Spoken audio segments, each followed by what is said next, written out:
29 दिसंबर को इस्लामाबाद में एक तारीखी गज़ा मार्च से खिताब करते हुए हाफिज नईम उर रहमान साहब ने कुछ चीज़ों की तरफ इशारा किया। इस तकरीर में हाफिज साहब ने पीटीआई के चेयरमैन इमरान खान साहब से मुतालबा किया कि आप अमेरिका की मजम्मत कीजिए। फकत अमेरिका की मजम्मत के जुमले के ऊपर आग लग गई। ऐसे लगा कि जैसे चारों तरफ एक तूफाने बादो बारा है, एक आंधी है जो पाकिस्तान के अंदर चल पड़ी है।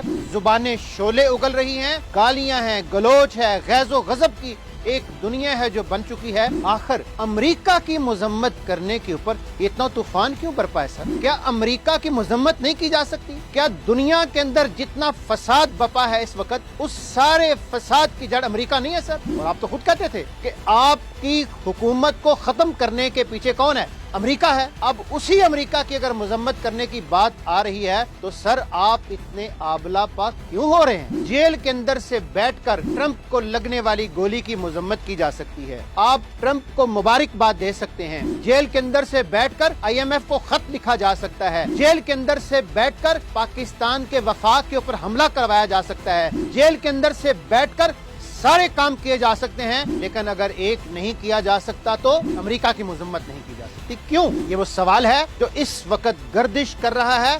हर पाकिस्तानी ये सवाल पूछने के ऊपर इसरार कर रहा है कि अमेरिका की मजम्मत करते हुए आपकी जुबान के ऊपर छाले क्यों पड़ जाते हैं? अमेरिका की मजम्मत करते हुए आपके पांव क्यों कांपते हैं? अमेरिका की मजम्मत करते हुए आप क्यों डर जाते हैं सर? और आपकी कांपे क्यों टांग जाती हैं सर?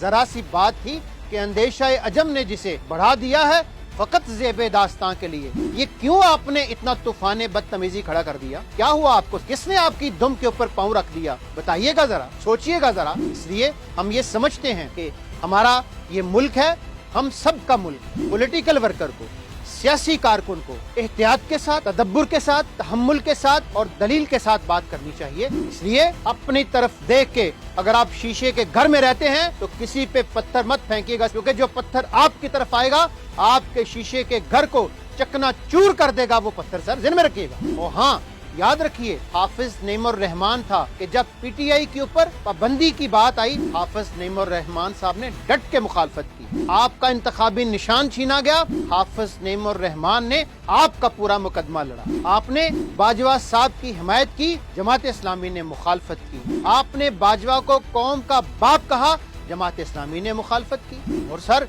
कौन सा ऐसा मौका नहीं आया, 26 नवंबर हो या फिर 9 मई हो, पूरे मुकदमात जो गलत दर्ज हुए, जमात इस्लामी ने डट कर उस जुल्म की मुखालफत की और आपके साथ शाना बशाना खड़ी रही। यहीं तक नहीं सर, इमरान खान साहब से पूछ लें, वो काजी हुसैन अहमद साहब का दस्ते शफकत हो या सैयद मुनव्वर हसन साहब का प्यार हो, ये आपको मिला यहाँ से।